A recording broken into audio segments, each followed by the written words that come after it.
Bienvenido a un nuevo episodio de este podcast Café con tu Doctor. Hoy tengo un invitado de lujo, mi primer invitado, y queremos hablar sobre un tema bastante frecuente que tal vez tú lo tengas y no sepas aún que estás padeciendo. Y estoy seguro que estás conociendo a alguien que tal vez le esté sonando la mandíbula. Dolor orofacial, neuralgia del trigémino, entre otras cosas. Así que prepárate porque esto ya comenzó. Mi invitado es un colega muy especial. Él es odontólogo, especialista en dolor orofacial y trastornos temporomandibulares. Además, es conferencista, speaker y profesor de la universidad. Tengo el gusto de presentarle al doctor Javier Durán.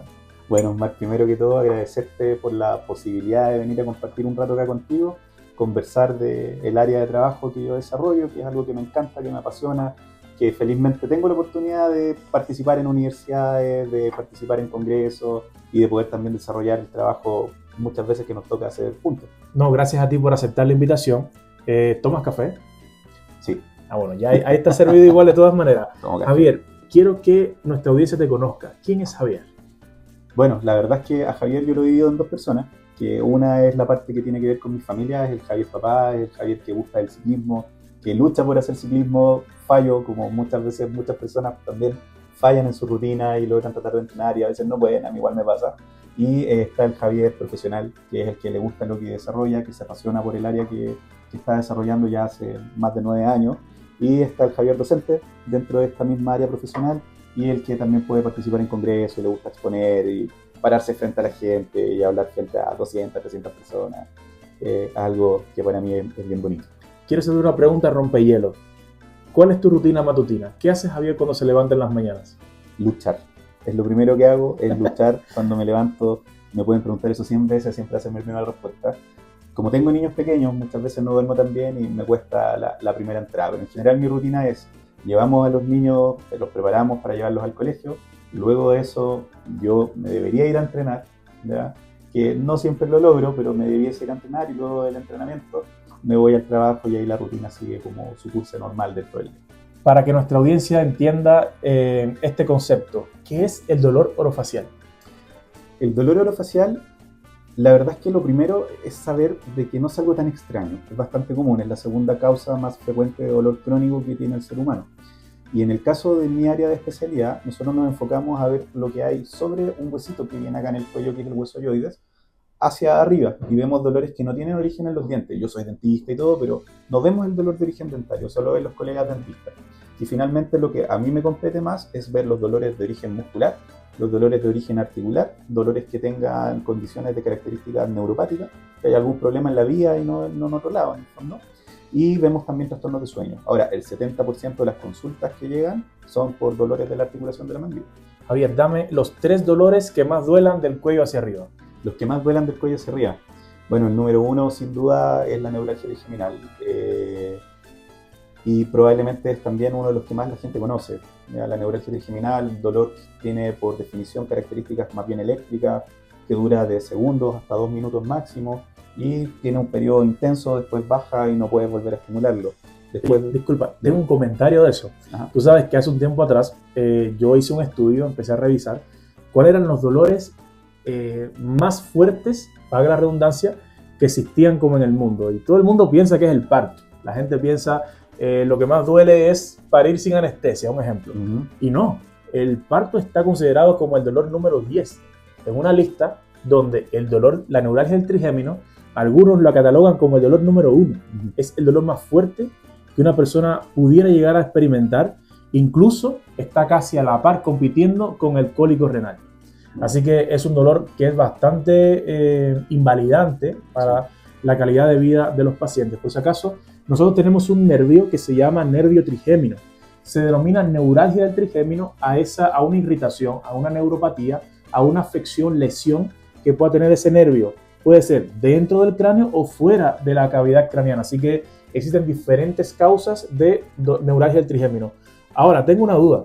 Históricamente, la neuralgia del trigémino o el dolor trigeminal se ha visto, se atiende por neurología, neurocirugía y otorrino. ¿Cómo entra tu especialidad de odontología o de especialista en TTM en este tipo de patologías? ¿Cómo ustedes abordan esta lesión? Bueno, efectivamente los neurólogos tienen un rol fundamental, los neurocirujanos tienen un rol fundamental y nuestra parte o pequeña parcela de acción tiene que ver principalmente con el manejo inicial, el manejo farmacológico, que sigue más o menos la misma línea de lo que hace un neurólogo, la misma línea de lo que hace un neurocirujano, y nosotros llegamos hasta procedimientos donde intervenimos un poco, pero a nivel periférico. Podemos hacer bloqueos del nervio, pero en la parte fuera del cráneo, en el fondo. Como contabas muy bien, de que hay una parte que puede estar dañada adentro y hay otra que puede estar dañada más hacia afuera. Entonces hay algunos orificios en la cara y en el cráneo que es por donde sale el nervio, que puede ser, por ejemplo, el infraorbitario, que puede ser el mentoniano, y nosotros los vamos bloqueando. Y de esa manera vamos modulando un poco el efecto del dolor, apoyado en la parte de la farmacia, y obviamente hay un límite en el que nosotros ya no participamos, que es más la parte quirúrgica principalmente. Tengo entendido que muchos de estos diagnósticos se hacen tardíamente, porque la persona va sintiendo algunos dolores, comienza este recorrido de médico en médico, nadie sabe lo que tiene, y al final termina apareciendo un dolor bastante invalidante. Si tú pudieras dar algunos tips, cómo reconocer este dolor en etapas iniciales, para que nos esté escuchando tal vez le interese saber, ¿pudiera yo estar padeciendo de eso? ¿Existe algún riesgo? ¿Por qué se origina? La verdad es que la neuralgia trigeminal tiene más de una causa. De hecho, en las clasificaciones hay incluso causas que son idiopáticas. Hay causas que son las que más asustan, principalmente a los pacientes, que son las por lesiones ocupantes de espacio, así se llama técnicamente. Y ahí estamos hablando de que hay una masita, hay un tumorcito o algo que está comprimiendo la estructura de la salida del nervio, desde el cerebro en el fondo. Entonces las lesiones ocupantes siempre son como las más complicadas y en general son las que tienen resolución quirúrgica la mayoría de las veces. Básicamente lo que está es aplastando la raíz del nervio, como puede ser, por ejemplo, una ciática por una hernia que está comprimiendo. El mismo concepto es en la neuralgia del trigémino, una de las causas. Una de las causas. Entonces también pueden haber causas en la vía, en lo que va como hacia la periferia, hacia la piel, hacia los dientes, hacia la articulación. Ese canal, esa vía puede estar también afectada por algún traumatismo o algo que genera una irritación de estas terminaciones nerviosas. Entonces, ¿cómo darse cuenta? El dolor típico de una neuropatía es habitualmente de tipo eléctrico, de una neuralgia trigeminal.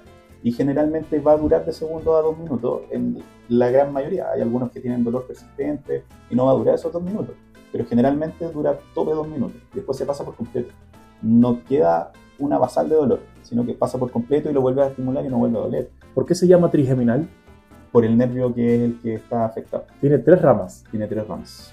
Tiene una rama que va acá arribita, otra que viene acá y toma la alita de la nariz y la otra que viene acá abajo. Y es importante que esos dolores, si no están afectados a ambos lados, nunca va a cruzar la mitad. O sea, si tienes ese dolor con características eléctricas y partió acá y llegó hasta aquí, no va a ser una neuralgia trigeminal muy probablemente. Entiendo. Casos raros que te has topado tú de neuralgia del trigémino. ¿Pacientes diabéticos tienen riesgo de sufrir esta lesión? Sí, claro. Sí, porque el paciente diabético tiene una probabilidad muy alta de que este aceitito que cubre los nervios se vaya como dañando y se produzcan en el fondo unas descargas en esas zonas, como que se vaya pelando el cable finalmente. Eso es lo que ocurre. Y eso hace que hayan señales que se denominan técnicamente señales ectópicas o efápticas, que básicamente es un cable pelado en un lugar donde no tiene que estar pelado.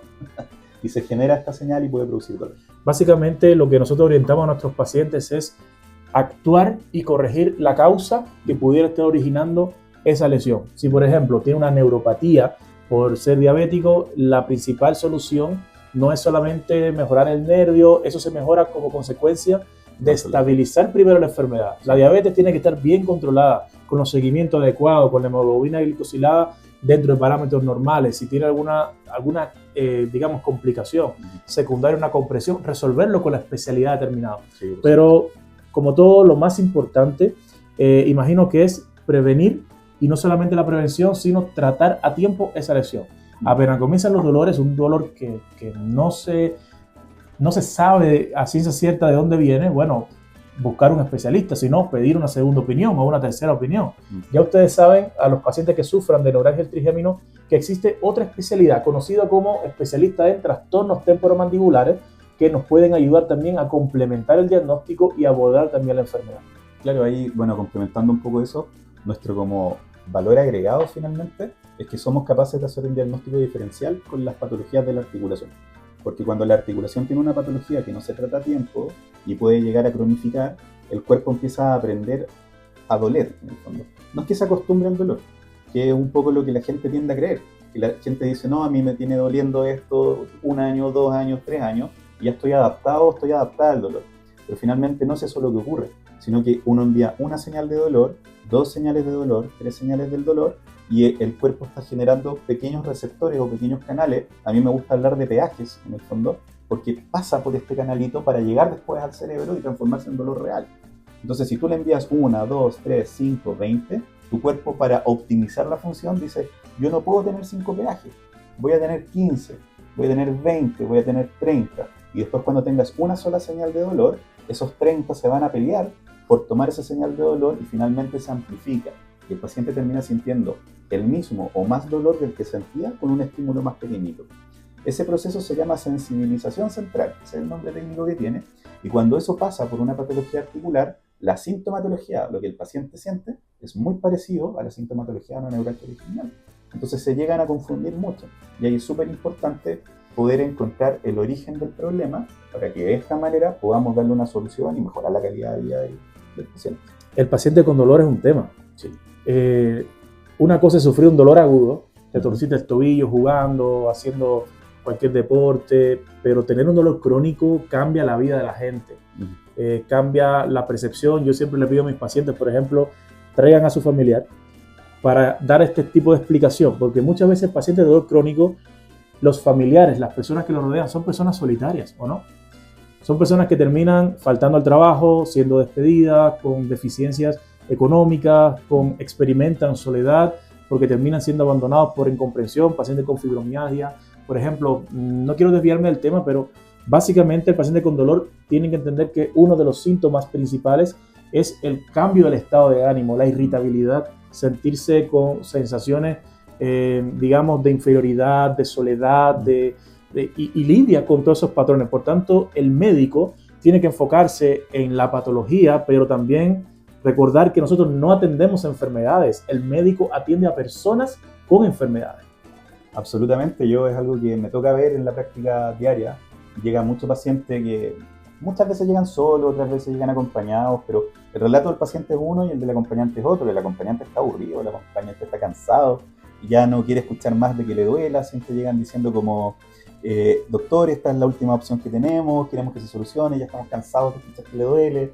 Y claro, hay una parte que impacta directamente en las relaciones sociales. Muchas veces estos pacientes con patologías, sobre todo en el caso de mi terreno, que es la patología de la articulación temporomandibular, muchas veces pasa que comienzan con un aislamiento social.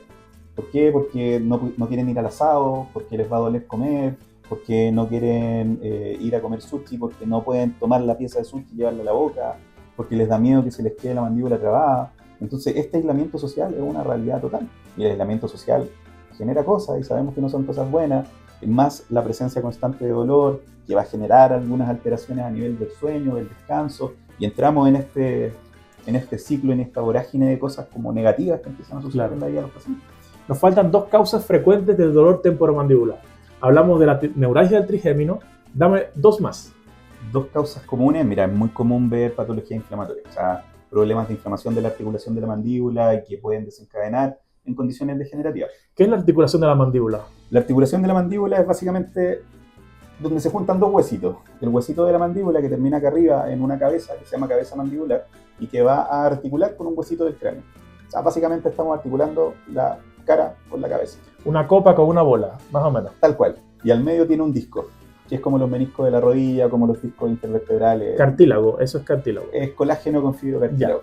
Entonces, finalmente es una articulación que es sumamente compleja porque tiene 3 ejes de movimiento: adelante, atrás, arriba, abajo, adentro y afuera, lo que la transforma en la articulación eventualmente más compleja de las sinoviales del cuerpo humano, las que se lubrican por este liquidito que está moviéndose constantemente. Y siempre se va a mover como rotando y trasladando al mismo tiempo. Y eso hace de que las estructuras móviles tengan una sobrecarga mecánica gigante, aparte de que la usamos todo el día. Ahora en esta conversación la estamos usando, pero a todo dar. Entonces, está sometida a sobrecarga al masticar cosas más duras, está sometida a un estrés mecánico importante cuando hacemos ejercicio, actividad de fuerza, está sometida a un estrés mecánico incluso cuando tomamos un café. O sea, ahora tomándonos un café estamos aumentando el tono de la musculatura y estamos llevando un poquito más de carga a nivel de la articulación, y está constantemente propensa a sufrir este tipo de condiciones. ¿Artrosis mandibular es frecuente? Es más frecuente de lo que la gente piensa. El relato más común es como: no puedo creer que tenga artrosis acá. Te creo en una rodilla, en una cadera, en otros lados. Nadie habla de esto. No, nadie. En los libros de reumatología aparecen capítulos de repente que dicen la articulación olvidada. Un párrafo, tal vez. Un párrafo. Sí, es muy poquitito. ¿Qué otro dolor estás viendo tú en tu diario? Los dolores miofaciales, los dolores musculares, los dolores que tienen, muchas veces son orígenes múltiples, no tienen un origen solo en la musculatura finalmente, a mí me gusta decir que es como el bombero del cuerpo, va a reaccionar frente a cualquier cambio. Entonces la musculatura puede tener una causa en un trastorno alimenticio, en un trastorno de sueño, en una patología inflamatoria de la articulación, en un microtrauma, hay muchas cosas que pueden generar que los músculos duelan. Pero los músculos son una causa muy frecuente de consulta. Yo te quiero comentar algo, mira, la mayoría de los pacientes que tienen problemas en la cervical cuando venían a verme, venían con, apretaban demasiado la mandíbula. Y noté que la mayoría venía con los típicos síntomas de este dolor de cabeza que cae como un casco por encima de las cejas, cefalea tensional. Hablaba del bruxismo, me decía, rechino los dientes por las noches o en el día. Venían con el pitido de oído y no, que me tiembla el ojito, el párpado que no para. ¿Qué tiene que ver la patología cervical con la patología temporomandibular? Porque la mayoría de mis pacientes venían así, el cuello súper contracturado, dolores miofaciales, el trapecio como una piedra, venía con estos síntomas asociados que en primera instancia, ¿por qué debería una persona con problemas cervicales estar sufriendo de bruxismo y trastornos temporomandibulares, artrosis? Y cuando me ponía a investigar, decía, bueno, pasaba al revés. Tal vez tú tengas pacientes que comenzaron con un bruxismo y terminaron padeciendo de problemas cervicales. ¿Quién nació primero, el huevo o la gallina? Esa es la pregunta básicamente que uno se hace. Yo creo que es difícil responderla, pero no sé si tú en tu práctica notaste este patrón igual. Sí, mira, en general yo veo más el patrón como de cervical hacia la parte masticatoria. Ahora, el tema, por ejemplo, de sufrir cualquier tipo de dolor, hay estudios y hay varios que dicen de que cualquier tipo de dolor, incluso que sea visceral, o sea, un dolor de guatita te lleva a apretar. Si lo normal es apretar entre un 10 y un 15% al día, o contractar los dientes entre un 10 y un 15% al día, el hecho de tener un dolor persistente te puede llevar a mantener un contacto dentario en un día normal de entre un 70 y un 75% al día. Una locura lo que empezamos como a apretar.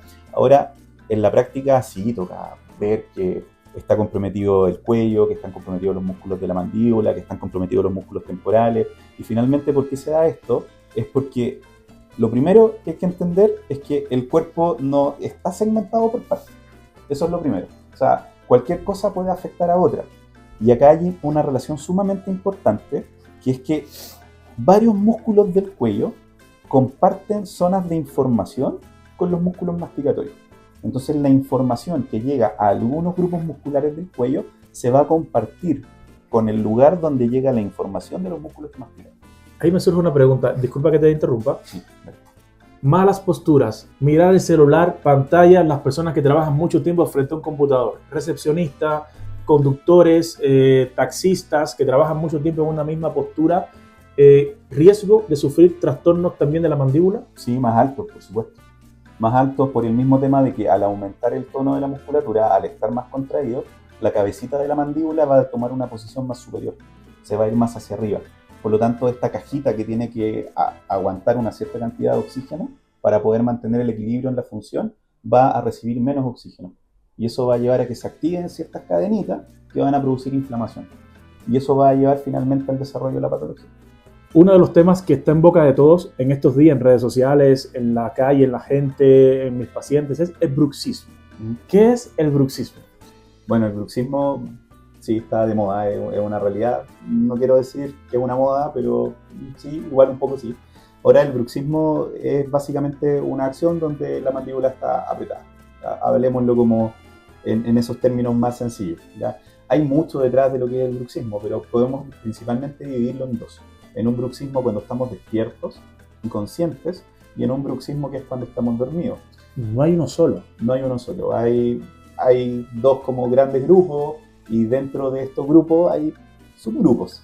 Entonces no es tan simple, pero lo podemos aterrizar a que tenemos un bruxismo estando despiertos y un bruxismo que es mientras estamos durmiendo.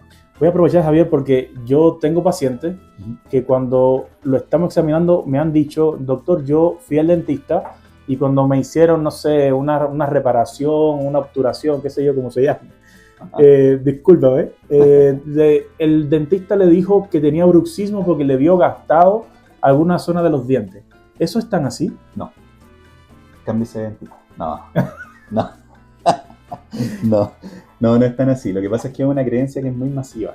Entonces, cuando las creencias son muy masivas y se transforman en un dogma, es difícil sacarlo. Pero toda la literatura, toda la evidencia científica desde el año 96, o sea, tampoco estamos hablando de una cuestión nueva, sino que del año 96 a la fecha van demostrando que el paciente que tiene bruxismo no necesariamente gasta los dientes. De hecho, el paciente que bruxa versus el paciente que no bruxa prácticamente tienen el mismo patrón y nivel de desgaste dentario. Entonces, si hay desgaste en los dientes, primero el paciente tiene que autoevaluarse y pensar, ¿cómo es mi alimentación? ¿Tomo mucha bebida? ¿Tomo mucho café mientras escucho Café con tu doctor? ¿Tomo, no sé, cosas ácidas en general? Cuando niño consumía limón con sal, que es un clásico, ¿ya? También tenemos los pacientes que tienen ácidos que vienen desde su cuerpo. Paciente que tiene reflujo, pacientes con esofagitis, con úlcera y una pila de condiciones que bajan el pH. Si el pH en la guatita baja, el pH en la boca baja. Y los dientes respetan un patrón de pH. Entonces, si la acidez en la boca baja de un cierto punto, los dientes pierden minerales y se van a ir gastando. Si le sumamos que son una pasta de dientes carbono activada, que tiene mucha abrasión, es como que estuviéramos lijando una pared. Listerine, que ahora está demandado. Está demandado Listerine, mira, no tenía Oye, idea. tú sabes que también imagino que bajo esa premisa, los que roncan, el paciente que ronca, que duerme con la boca abierta, el pH y la saliva cambia. Sí. La saliva tiene un efecto protector también sobre la dentadura. Así que al modificarse también la saliva, yo no soy dentista, pero corrígeme si no, pero pudiera efectuar también este desgaste de los dientes, sí. Más caries, sí. Más deterioro, más, o sea, desde la arquitectura de los dientes. Sí, o sea, cuando hay ronquido, cuando hay apnea, cuando hay un trastorno respiratorio en el sueño, que muchas veces al colapsar los espacios, porque finalmente lo que pasa ahí es que se cierra este tubito donde tiene que pasar el aire, se cierra total o parcial, y pueden haber pequeños grados también de reflujo. Entonces, baja la capacidad que tiene la saliva de humectar, en el fondo de mojar, y baja la capacidad que tiene también de mantener el equilibrio del pH, de la acidez en la boca. Entonces, eso hace de que haya muchos factores que pueden propiciar un ambiente en el que se gasten los dientes. El ronquido es caro. En definitiva, te puede provocar deterioro dental, así que gastos asociados a reparaciones dentales, trastornos cardiovasculares, infarto cardíaco, infartos cerebrovasculares y una serie de consecuencias que igual afectan el rendimiento del día a día. Así que si hay algún experto en sueño que quiera participar en este podcast, cordialmente invitado, aparte de mi colega, pero si alguno le interesa hablar sobre este tema, por favor, déjenos en los comentarios. Nosotros constantemente vamos a estar buscando los invitados que ustedes necesiten. Continuamos nosotros con el tema del bruxismo porque es de verdad apasionante. Básicamente hay dos grandes grupos, el bruxismo diurno o de vigilia, mientras estamos despiertos, el bruxismo cuando estamos en la noche, lo típico que rechinan los dientes por la noche, así. Claro, de hecho, una de las condiciones o de las cosas que se reportan en el paciente en la consulta, o lo que uno primero le tiene que pedir al paciente, es que te cuente si un tercero lo ha escuchado hacer rechinar los dientes en el último mes. Si no hay un tercero que haya escuchado hacer rechinar los dientes a esta persona en el último mes, la probabilidad de que tenga bruxismo es muy baja. Si no hay nadie que pueda como finalmente escuchar a esta persona o qué sé yo, anda solo, sola por la vida, ¿verdad? Puede grabarse. Hay aplicaciones hoy en día que permiten que se puedan grabar. Hay una que se llama Roncolab, otra se llama DreamTalk, otra se llama Snortfox. Hay distintas aplicaciones que permiten que tú le pongas play, lo dejes en la noche, das vuelta para que la pantalla no se ilumine, obviamente, porque si no vamos a alterar un poquito el sueño, y al otro día ves la cantidad de eventos y puedes saber si rechinaste o no rechinaste, si roncaste o no roncaste. Por si acaso, algunas de estas aplicaciones son pagas, otras son gratuitas, tienen que ver. De todas maneras, los nombres de estas aplicaciones están escritos en la descripción de este video. Y es importante en el fondo igual saber si hay ronquido o no hay ronquido. Y la razón, y no quiero dejar pasar como la oportunidad de decirlo, es porque la gran mayoría de los pacientes que tienen bruxismo de sueño, sobre todo en población adulta, pasa también en niños igual, pero sobre todo en población adulta, tienen como origen, como causa del bruxismo de sueño, tienen el ronquido, tienen la apnea, tienen estos trastornos respiratorios del sueño, que porque el cuerpo se empieza a acidificar por la falta de oxígeno, hay unos pequeños despertares del cerebro. Y esos despertares del cerebro, yo siempre me lo imagino de la misma manera. Yo me imagino el sueño como una película blanca y que de repente hay una línea negra que interrumpe esta película blanca que tiene que ir pasando. Entonces ahí es donde el cerebro, pum, despierta, y al momento de despertar hay una probabilidad muy alta, o sea, 4 de 5 veces que eso ocurre, puede haber un evento bruxista. Pero el origen de ese evento es el ronquido, es la apnea, este trastorno respiratorio del sueño. Por lo tanto, no vamos a trabajar sobre el bruxismo, lo vamos a solucionar desde el ronquido. Un otorrino, un neurólogo, un especialista en TTM, que es lo que hago yo. Y esto quiero recalcarlo mucho. ¿Por qué? Porque lamentablemente al paciente con bruxismo de sueño, estoy seguro que a más de alguno de los que pueda estar escuchando le ha pasado, y acá me dirijo un poquito a ustedes, generalmente les indican una plaquita, un planito de relajación. Estos planitos de relajación que son los mares, estas cositas que se colocan y que en el fondo... Lo venden en las farmacias sin receta, la gente va y lo compra. 5.000 pesos, 3.000 pesos por tener más riesgo cerebral. Pero ojo, ¿lo indican los dentistas igual? Lo indican muchísimo. Muchísimo, lamentablemente está súper indicado, y gran parte de estos pacientes que tienen esta sospecha de bruxismo de sueño roncan.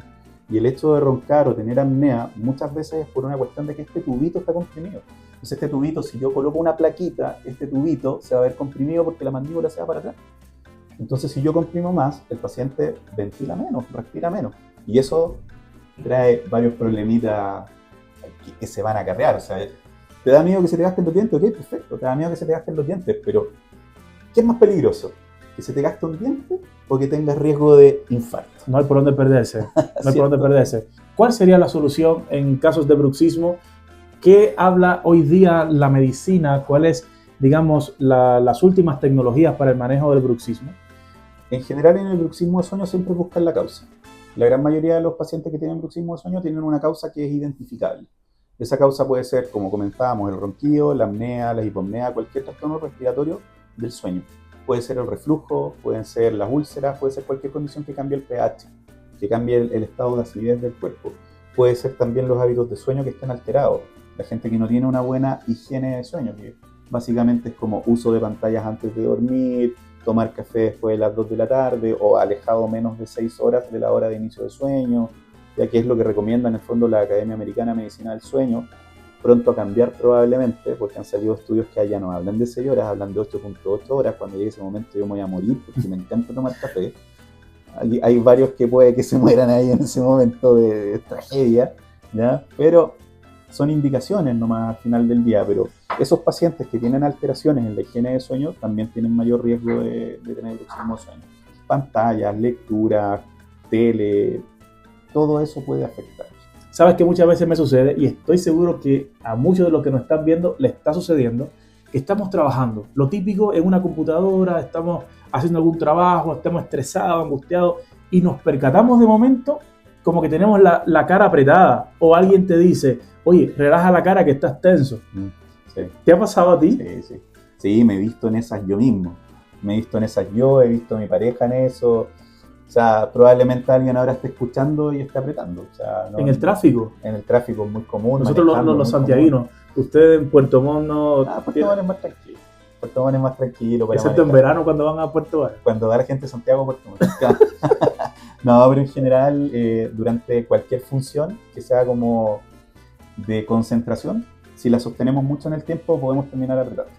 Entonces ahí las recomendaciones siempre van un poco a descansa un ratito. O sea, si tú sabes que tu concentración te va a durar de manera no forzada, o sea, sin estar matándote por cumplir con algo, en esta vorágine del día a día que cada vez es un poquito más difícil, pero si tú sabes que tu concentración te viene bien y te sienta bien 30 minutos, a los 30 minutos para un poco, para 5 minutos y después retoma. Si tu concentración te dura 45, llega a 45, para un poco y luego retoma. Y de esa manera vas a evitar estas sobrecargas a nivel muscular que te terminan generando apretamiento. Vamos a hablar ahora sobre los hábitos en nuestro día a día que nos pueden estar perjudicando sin nosotros saberlo. ¿Qué cosas durante el día o durante la noche pudiéramos estar haciendo de forma cotidiana y que pueda ser un factor de riesgo para sufrir de algún tipo de lesión, no solamente bruxismo, sino algún tipo de trastorno temporomandibular o dolor orofacial? Y el primero que viene a la mente, así que ya lo tengo confrontado, es el chicle. Masticar chicle, a los que nos gusta hacerlo cotidianamente, ¿trae algún tipo de daño para nuestra salud? Sí, tremendo. O sea, el masticar chicle... No me lo digas. Bueno, si alguien no lo quiere saber, puede ir a buscar algo, volver. No, pero finalmente el chicle está reportado como un problema. Está reportado como un problema, ¿por qué? Porque estamos constantemente generando un bombeo en la articulación. Entonces estamos masticando el chicle y adentro de nuestra articulación está pasando esto. Entonces estamos perdiendo oxígeno, recuperando oxígeno, perdiendo oxígeno, recuperando oxígeno. Y en todos estos ciclos, la lubricación tiene un riesgo un poquito más elevado de empezar a fallar. Si la lubricación falla, vamos a poder generar pequeños como momentos en el cual este disco que tiene que acompañar todos los movimientos, deje de acompañar los movimientos de manera como perfecta. Y eso puede generar que el disco se desplace, se rote, se luxe y empecemos con patologías inflamatorias. ¿Qué consecuencias puede traer el hecho de yo mantener ese hábito en mi día a día? Bueno, lo primero que hay que considerar es que no en todas las personas va a ser igual. Eso es como lo primero. La recomendación no tiene gama de grises en el fondo. La recomendación es ojalá no consuman chicle, ¿ya? Pero si optan por eso, tienen que estar atentos a algunas señales. Si se les cansa la mandíbula, si les duele la articulación, es porque les está haciendo daño. Dolor de cabeza, personas que mascan chicle desencadenan su dolor de cabeza. Sí, ese dolorcito acá arriba, que empieza acá, que empieza por una irritación. Acá hay un tendón. Hay un tendón como en cualquier otra parte del cuerpo y ese tendón se puede irritar, se puede inflamar y tener una tendinitis. ¿A quién se le ocurre una tendinitis acá? Hay tendinitis acá. Entonces, eso puede suceder y podemos empezar a generar dolor. Ahora, si esa persona opta por no seguir la recomendación, yo generalmente lo que hago ahí es que yo me echo para atrás y digo, ok, perfecto, pecho a las balas. ¿Qué significa pecho a las balas en este caso? Que puedes empezar a desarrollar una patología inflamatoria y esa patología inflamatoria puede tener como consecuencia una enfermedad degenerativa, una artrosis de la articulación de la mandíbula. Y las artrosis son crónicas. Y las artrosis hoy por hoy no tienen cura. Solamente hay alternativas como para mitigar los efectos, enlentecer el proceso de pérdida de hueso y para poder manejar un poquito que haya menos dolor, que tomemos menos fármacos, que la función esté más estable y que tengamos una calidad de vida como corresponde. Las almohadas durante la noche es un tema bien candente porque la mayoría de la gente tiene televisión en la pieza, en el cuarto, en la habitación. Yo también. Bueno, es muy difícil para muchos, en mi casa lo tenemos prohibido por si acaso, lo tenemos prohibido, pero bueno, entiendo que hay un tema cultural de por medio, de ciertos horarios que da la teleserie, los pacientes, doctor, que la teleserie, y me quedo dormida, ya y se despierta a las 3 de la madrugada, después que pasó la teleserie, y se encuentra con el cuello doblado, o se acuestan y duermen con 2 o más almohadas. Estos tipos de hábitos tienden a traer repercusiones también. Sí, por supuesto, sobre todo repercusiones a nivel muscular. O sea, la repercusión a nivel muscular con una mala noche o con 2 malas noches ya se nota. Y hay una diferencia en el tono de la musculatura. Y está demostrado en el fondo, cuando hay una alteración del sueño o una privación del sueño, uno se vuelve, y aquí voy a poner un poquito técnico, pero uno se vuelve hiperalgésico. Hiperalgésico significa en el fondo que lo que debería dolerte esto, te duele esto. Eso es estar hiperalgésico. Entonces finalmente empezamos a tener alteraciones en la sensación del dolor. Y como tenemos una alteración también estructural a nivel de los músculos, vamos a hacer simplemente una suma, ¡pum!, y va a aumentar el dolor. Entonces afecta directamente, aparte que la disrupción del sueño es fatal. ¿Algún otro hábito que tú hayas identificado en tu día a día que pueda estar trayendo consecuencias en la salud articular? Morder cosas, dedos, uñas, labios, tapas, lápices, mejilla, chicle, hacerlo de manera como constante, persistente. Esas cosas generan patología articular, está ya muy reportado, es una causa bastante frecuente. Habitualmente cuando uno ve a los pacientes o en la primera entrevista con el paciente, hay un área en la cual yo me detengo a preguntarle, tú te muerdes los dedos, te los mordías, te muerdes acá, allá, y empezamos a ver y a decir, ok, estos factores son agravantes o estos factores son perpetuantes de la patología. Por lo tanto, yo puedo hacer este tratamiento, pero si tú no mejoras estas dos cosas, el resultado va a llegar hasta este punto, y no hasta este punto que es donde puede llegar. Entonces son cosas bastante habituales, no es algo tan extraño que la gente muerda los dedos y todo esto. ¿Algunos tipos de comida también influyen en esto? La carne, por ejemplo. Cuando ya hay una patología articular instalada, la alimentación es fundamental poder controlar que no sea de tanta dureza. Ahora, en general, si hay una persona que siempre ha tenido una dieta más dura, no tendría por qué afectarle porque debería tener todo el sistema masticatorio adaptado para aquello, ¿ya? No podemos olvidar de que en el fondo para que se genere una enfermedad, tiene que el sistema del cuerpo de esta persona tiene que verse superado. Entonces, ¿dónde pueden haber más problemas? En una persona que viene acarreando una dieta más blanda durante muchos años, y de repente se le ocurre empezar a consumir frutos secos, porque fue al nutricionista y el nutricionista le dijo que tiene que consumir ácidos grasos saludables, qué sé yo, porque quiere bajar de peso, y ese paciente que nunca lo había hecho lo empieza a hacer, puede empezar con patología articular en la temporomandibular. ¡Uy, qué tremendo! No hay escape, oye. Le pasa a los buzos también, a la gente que bucea. Cuéntame sobre eso. A la gente que bucea. Bueno, yo soy sureño, entonces allá se da mucho el tema del buceo. Acá hacia la costa igual obviamente se da el buceo, pero hay estudios con unos tamaños muestrales, con mucha gente estudiada, que habla de que, por ejemplo, la gente que hace buceo, el hecho de usar la boquilla genera una sobrecarga en la articulación, y esa sobrecarga en la articulación hace de que más o menos, yo no me acuerdo del número exacto, pero es muy cercano a la mitad de los pacientes que comienzan a hacer buceo, empiezan con dolores articulares. Es un 40 y algo, no llega al 50, es un 40 y algo. Para los que son más como les gusta buscar, es un estudio de Frank Loessu. Son 400 y algo personas que fueron a estudiar. A ver, dame un dato freak de tu especialidad o de estas cosas que nos vuelen la cabeza, que nos diga, wow, no lo sabía. ¿Qué cosas? Es una pregunta un poco difícil, pero dame un dato freak que sea de verdad para nosotros novedoso. Un dato freak. Esto es un dato freak y fake. Freak y no es verdad. Durante muchos años, incluso todavía se tiende a creer en algunas localidades de Brasil de que el bruxismo tiene un origen por lombrices intestinales. Ya, pero ahí te corrijo, no es solamente en Brasil. En Cuba, las abuelitas, y vamos a entrar a hablar un poco sobre los niños también. Cuando los niños rechinaban los dientes, decía, tiene parásito, tiene lombrices intestinales, y comenzaba este proceso de darle el té de hierbas para la sábila, la aloe vera, y miles de cosas, miles de remedios caseros que todos pasamos por ahí en Cuba.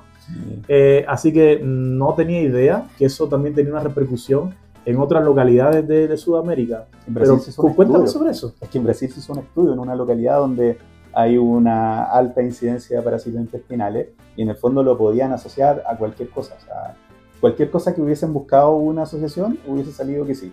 O sea, parásitos cáncer, parásitos lo que se te ocurra, parásito epilepsia, iba a salir una asociación positiva. Entonces había ahí obviamente un sesgo importante en la población. Así que no, es un dato rosa, pero es fake. Entonces, totalmente descartado. El hecho de rechinar los dientes no tiene nada que ver con los parásitos intestinales. Así es. Vamos a seguir entonces con otro tema importante, con los niños. Porque los niños rechinan mucho los dientes. Lo pasa con mi hijo, que pasa los días que más juega, que anda acelerado, jugando, lo llevo al zoológico, por ejemplo, cuando llega esa noche, estoy seguro que va a rechinar los dientes. Entonces, ¿tiene algo que ver eso, el comportamiento, los niños que son más hiperactivos? ¿O hay algún tipo de asociación? ¿Qué pasa con los niños que rechinan los dientes? Mira, en general los niños que rechinan los dientes tienen consecuencias muy similares a los niños que roncan. Y volvemos a estos links asociativos. Tienen temas en el comportamiento, son más ansiosos, son más agresivos, les cuesta un poco más mantener la concentración. Es lo mismo que le pasa a un niño que ronca o a un niño que tiene apnea. Son más o menos las mismas consecuencias. Y el porqué de eso es porque finalmente volvemos a lo mismo, un problema que muchas veces es de origen ventilatorio, que tiene que ver con ronquido, que tiene que ver con esas cosas. Ahora, con el ejemplo que me das, en el fondo tu hijo, de que cuando tiene un día muy bomba, finalmente él en la noche hace rechinar los dientes. Eso tiene que ver mucho con la actividad cerebral con la que este niño se fue a la cama. Entonces, si un niño se va a la cama con su cerebro funcionando full, va a tener muchas más posibilidades de tener eventos bruxistas, ¿ya? Porque en el fondo el sueño tiene que ser este paño blanco, pero si tú te acuestas con un paño negro pero a tope, lo más probable es que no pases fácilmente al paño blanco. No sé si me explico con eso. Totalmente. En mi familia, por ejemplo, tenemos prohibidas las pantallas antes de acostarnos para nuestro hijo. Y es un hábito que tenemos como familia, pero entiendo que muchos padres, mientras están duchando, mientras están haciendo algunas cosas, es más fácil pasar el tablet para que el niño juegue o algo, y eso creo que trae no solamente las típicas consecuencias de dar a un niño ansioso, otros, hay consecuencias en la salud articular, temporomandibular también, este tipo de hábitos. La verdad es que no se ha demostrado que haya una consecuencia en los niños que bruxan y que tengan patología articular. O sea, el hecho de que bruxen no va a significar que tengan un problema en la articulación de la mandíbula ni un problema muscular. Incluso como anécdota, no sé si anécdota en realidad porque es un artículo científico bien serio, con muy buena metodología, muestra de que estos niños no tienen más dolor que niños que no tienen bruxismo. Entonces, en general, no se considera un parámetro como de desarrollo de alguna condición articular. Sí puede pasar de que si este sueño está muy fragmentado, tenga las consecuencias de cualquier persona con el sueño fragmentado, niño o adulto. Ahora, en los niños se ve más en el comportamiento. El adulto se anda quedando dormido en todos lados. El hombre, porque la mujer se pone insomne. La mujer con trastorno de sueño es insomne. O sea, no le basta con no dormir. No le basta con dormir mal, también quiere no dormir. En cambio, el hombre no duerme bien y se anda quedando dormido parado en todos lados. Así es. ¿Qué consejo le das a los papás? Vamos a dirigirnos, darle un mensaje a los padres para ayudarlos o hacer algún tipo de conciencia preventiva sobre el manejo de las deficiencias de sueño en los niños y sobre este tipo de trastornos también como bruxismo en la infancia.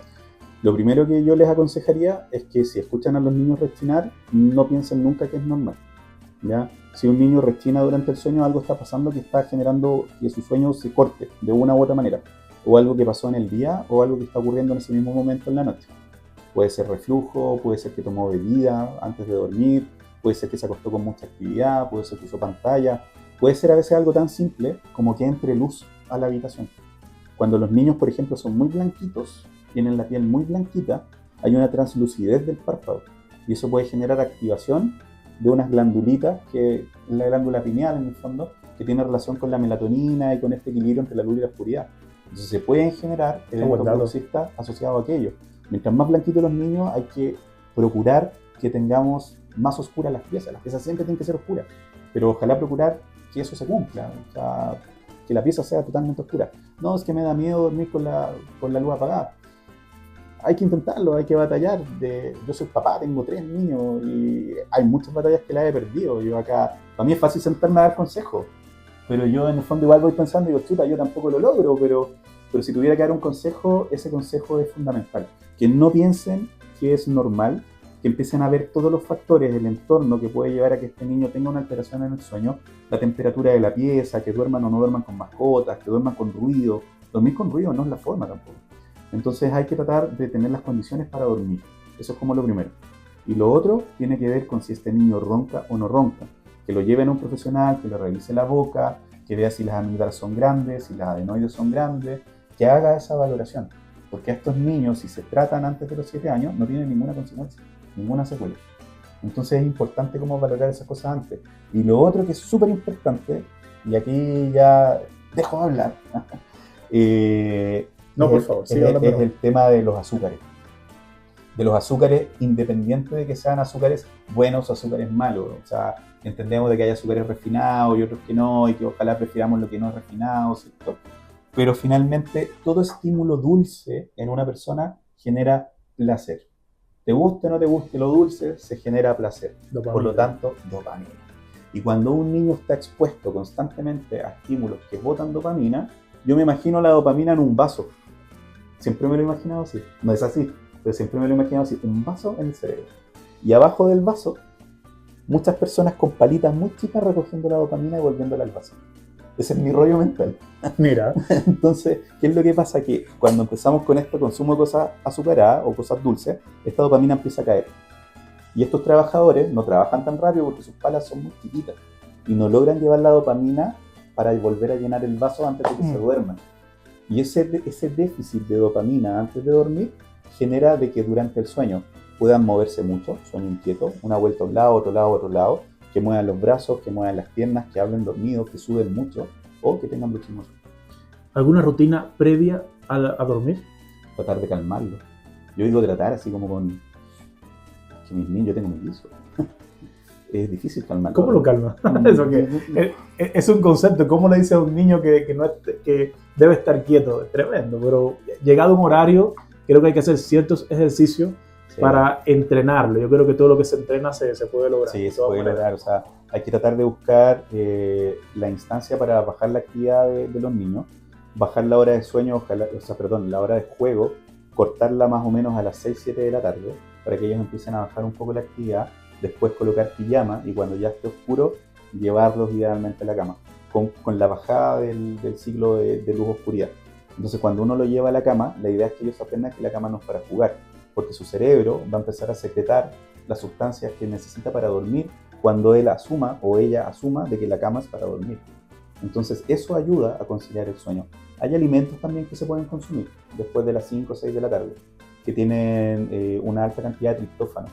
El triptófano lo podemos encontrar en el brócoli, en el pistacho, en el huevo, en los lácteos, y en general todo lo que sea como rico en triptófano va a apoyar a que aumente la producción de melatonina. Y eso puede llevar finalmente, no a que se queden dormidos antes. La melatonina no es un inductor del sueño, pero va a ayudar a estabilizar el sueño. Y Claro. esa estabilización del sueño y de que la arquitectura del sueño sea la correcta, va a hacer que el niño descanse mejor y tenga menos probabilidades de tener muchísimo sueño.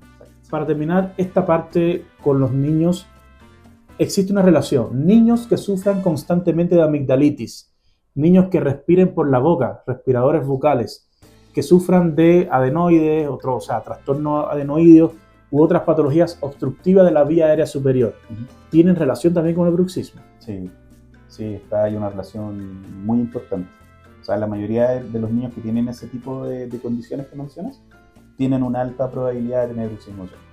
La recomendación para los papás cuando sospechan de que el bruxismo de sueño viene por eso es que vayan a un otorrino con formación en sueño. Porque el otorrino con formación en sueño no va a tener esa mirada. El otorrino con formación en sueño Obvio. va a decir, no, es que esto hay que operarlo ahora. Porque si lo operamos después de cierta cantidad de años, esto puede tener algún impacto cognitivo, neurocognitivo en este niño. Claro, porque no se trata solamente de resolver una amigdalitis recurrente, ya es el impacto de una amigdalitis que está generando síntomas por otra parte. Ya hablamos de otras consecuencias. Exacto. ¿Qué soluciones hay de forma moderna hoy, fuera de lo típico, de tomar medicamentos, el paciente con dolor crónico, en el dolor orofacial? ¿Existen otros tipos de tratamientos que también imagino que, como lo usamos nosotros en columna, tratamientos fuera de lo convencional y que estén dando muy buenos resultados para resolver este tipo de lesiones, digamos, para mejorar el dolor, que la persona pueda abrir mejor la mandíbula, que pueda comer mejor, que pueda tener mejor calidad de vida? La verdad es que sí, y son cosas que tal vez no son tampoco tan nuevas.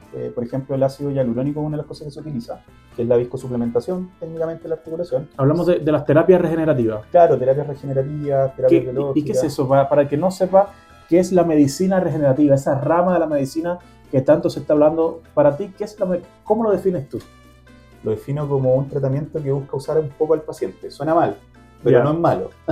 Lo que pasa es que lo que nosotros buscamos con la medicina regenerativa es que el paciente pueda oficiar como si fuese su propia farmacia. Muy bien. Eso significa que si al paciente le falta algo, yo voy, lo puedo infiltrar. Por ejemplo, si le falta colágeno, puedo trabajar con plaquetas y puedo estimular la producción de colágeno. Amigo, ha sido súper interesante este tema, muy entretenida la charla, te doy las gracias por haber participado. Tengo un último tema. Consejos que le darías a nuestra audiencia como si fuera tu familia. ¿Cómo nos cuidamos? ¿Cómo nos cuidamos? Bueno, la verdad de las cosas es que una de las formas más efectivas de cuidarse, sobre todo en patología articular, es evitar la sobrecarga articular. Suena súper simple, pero tal vez no es tan simple, porque hay muchas cosas que nosotros hacemos de manera muy inconsciente. Como por ejemplo, morder cosas. El morder un lápiz cuando uno está aburrido, el morderse los dedos, el morder cositas, es algo que es muy, muy habitual, muy frecuente y genera mucho daño. Inconsciente también se hace por la ansiedad, por el estrés. Muchísimo. Y basta con que uno repita un patrón 3 meses para que tu cuerpo diga, estamos haciendo esto constantemente. Es un hábito. Y ya es un hábito, exactamente. Y gastamos mucha menos energía en hacerlo. Por lo tanto, ponemos menos parte de nuestra cabeza a accionar el evento. No puedo dejar de añadir algo acá. Por favor, aclárame sobre la típica foto que yo veo en la revista, en el gimnasio, que está esta persona haciendo pesas con la mandíbula así apretada. El ejercicio físico tiene algo que ver. Yo sé que tienes una mención especial en patologías deportivas. Sí. Entonces, el ir al gimnasio tiene algún tipo de repercusión. O sea, no lo voy a decir como ir al gimnasio. Ir al gimnasio es muy saludable, obviamente, pero tendríamos que tener algún cuidado. Los que hacemos un poco más de peso, ¿puede tener alguna repercusión en la mandíbula? La verdad es que sí. Ahora, no quiero que se queden como que puede ser algo malo. En el fondo, ir al gimnasio siempre va a traer más beneficios que desventaja. Pero sí es una realidad de que el paciente que hace actividad física de fuerza y de equilibrio, o una de las dos, tiene más riesgo de desarrollar patología temporomandibular. Más que todo para tenerlo en cuenta y si tiene síntomas, acudir a su médico. Absolutamente. De los síntomas más frecuentes que terminan en el entrenamiento con un poquitito de rigidez de cuello, con cansancio en la zona de la mandíbula o cefalea. Eso es como los principales red flags, llamémoslo de esa manera. que tienen que estar atentos en el fondo si eso pasa.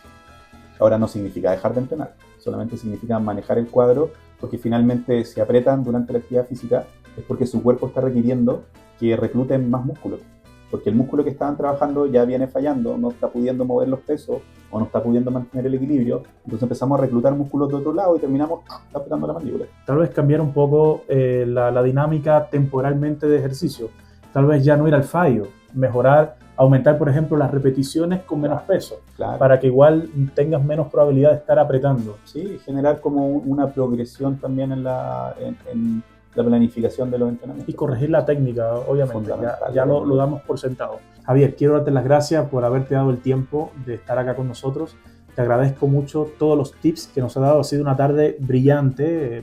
Yo creo que el invitado brilló en este episodio.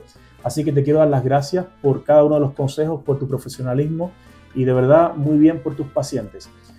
Pueden atenderse contigo tanto en Puerto Montt como aquí en Santiago, Sí. en Clínica Revitamed. Sí, correcto. ¿Tu clínica cómo se llama? ¿Cómo te pueden encontrar? Que me busquen por mis redes sociales, Javier Durante TM2, y ahí van a encontrar los links para agendarse conmigo en los distintos lugares. Perfecto. Y también el paciente que no tenga el acceso con el doctor, recuerden, especialidad en trastornos temporomandibulares. Muchas gracias por acompañarnos en este capítulo de Café con tu Doctor. Te invitamos a un próximo episodio y siempre recuerda, prepara tu café porque esto se viene bueno.